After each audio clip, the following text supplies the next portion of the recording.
What would you say is the most commonly asked questions that you get asked by customers?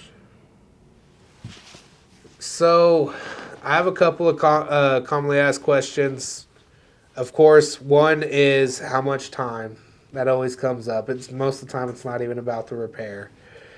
So depending on the repair, we always have a technician look at it because we don't have advisors. They're technicians, unfortunately. We let the trained professionals handle that so they can give you an accurate time, get you in there, and then if it is going to be something that takes more time than you currently have, that's where our loaner system kicks in and helps fill them in.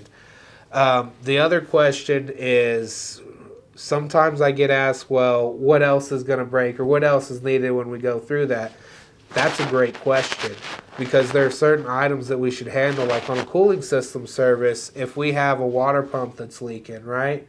When they ask that question that's, hey, well, what else do I need to take care of while we're in there? That's a great question. You should really take care of your thermostat. Let's do an actual cooling system flush, get brand new coolant in there.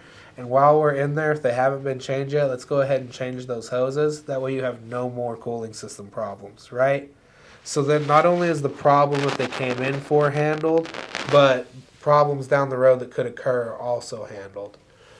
Um, Really, those are the two most commonly questions that I get asked.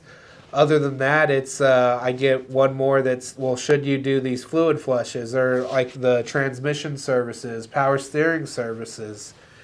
Because a lot of these people, again, they hear from the dealerships the fluid is good for as long as the life of the transmission.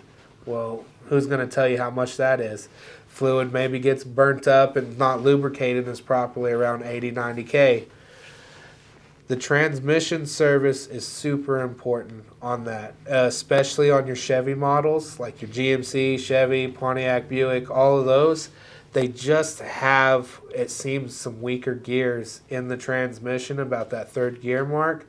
And you have to keep those properly lubricated instead of using the burnt fluid that's not helping it turn properly and pushing that fluid through. It's super important to keep servicing those. That's how you keep that vehicle running.